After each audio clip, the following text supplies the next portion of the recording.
আমি মনে করি গ্রামের জীবনের থেকে শহরের জীবন অনেক বেশি ভালো। একটা জিনিস খেয়াল করে দেখলাম গ্রামে এসে এইখানকার মানুষের মনে অনেক বেশি কুসংস্কার।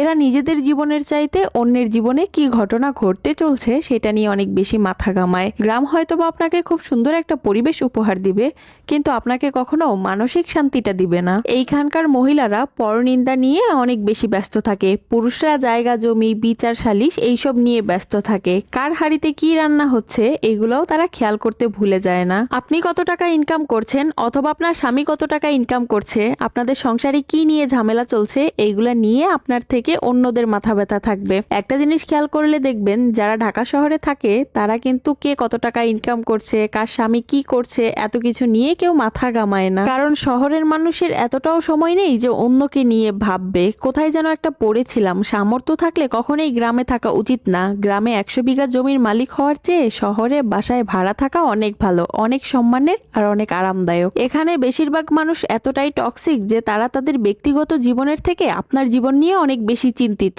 আপনার চুল বড় কেন, আপনি বোরকা পরেন না কেন, আপনার মেয়ে অনার্সে পড়ে তাকে এখনো বিয়ে দেন না কেন, 25 পেরিয়ে গেল আপনার ছেলে এখনো চাকরি পেল না কেন, আপনার বন্ধু বিদেশে গিয়ে লাখ লাখ টাকা ইনকাম করছে আর আপনি এখনো পড়াশোনা করছেন। এইসব আজগবি আজগবি বিষয় নিয়ে তাদের অনেক বেশি টেনশন। মাঝে মাঝে দেখবেন আপনার পরিবারও এইসব বিষয় নিয়ে চিন্তিত না, কিন্তু গ্রামের অন্যান্য মানুষরা এইসব নিয়ে অনেক বেশি চিন্তিত। আরেকটা সবচেয়ে বড় পার্ট কি জানেন, এমন কোনো বাড়ি খুঁজে পাবেন না যেখানে জায়গা জমি নিয়ে কোনো বিরোধিতা নেই। এক ফ্যামিলির সাথে আরেক ফ্যামিলির, এই ফ্যামিলির সাথে ওই ফ্যামিলির কোনো না কোনো ভাবেই ঝগড়া লেগেই আছে। 1 ইঞ্চি জায়গা হলেও সেইটা নিয়ে তাদের মধ্যে মাথা ফাটাফাটি হয়, অশ্লীল ভাষায় গালাগালি হয়, মামলা মোকদ্দমা তো চলতেই থাকে। আবার এমনও কিছু মানুষ আছে গোপনে গোপনে প্যাঁচ লাগিয়ে ঝগড়া বিবাদ বাড়িয়ে দেয়। কাউকে পছন্দ না হলে তার নামে জায়গায় জায়গায় বদনাম রটিয়ে দেয়। আর এইসবের মধ্যে সব থেকে বিরক্তিকর পার্ট হচ্ছে গ্রামের চায়ের দোকানগুলো। প্রতিটা চায়ের দোকানে চায়ের কাপে চুমুক করতেই অন্য আরেকজনের গিবত দিয়ে শুরু হয়, যেখানে একজনের বোর বাচ্চা হওয়া থেকে শুরু করে রাজনীতি, কূটনীতি, অর্থনীতি, খেলাধুলা কোনো গবেষণাই বাদ যায় না এই গবেষণা কেন্দ্র থেকে। আর এই চায়ের দোকানের এই গবেষণাগুলোর অধিকাংশই হচ্ছে কিনা গুজব। সবার মাঝখানে আবার গ্রামে আপনার কিছু শুভাকাঙ্ক্ষীও থাকবে, আপনাকে বুঝতে চাবে, আপনাকে বোঝার চেষ্টা করবে।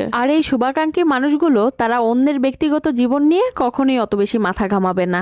এক কথায় তারা মাথাই ঘামাবে না, কারণ তারা বোঝে যে কারো ব্যক্তিগত লাইফে হস্তক্ষেপ করা যায় না। যারা বোঝে না তারাই কিন্তু ঠিকই অন্যকে নিয়ে সমালোচনা করে। আমি আবার বলবো যে সবাই এক, এরকমটা কিন্তু না। এরকমও অনেক ভালো মানুষ আছে যারা কখনোই কাউকে নিয়ে গবেষণা করে না। আবার এরকমও বেশিরভাগ খারাপ মানুষ আছে যারা এইসব না করে থাকতেও পারে না। তো যাই হোক, আজকে আমি অনেক কথা বলে ফেললাম আপনাদের সাথে। আমার কথায় যদি কোনো ভুল হয়ে থাকে অবশ্যই ক্ষমা দৃষ্টিতে দেখবেন। আর কথা বলতে বলতে রান্নাটাও করে নিলাম। আজকে আমি হাঁসের ডিম রান্না করেছিলাম একটা ইউনিক স্টাইলে, সেটা হচ্ছে পানির মধ্যে সেদ্ধ করে তারপরে ভুনা করেছিলাম। রান্নাটা অনেক বেশি টেস্ট হয়েছিল।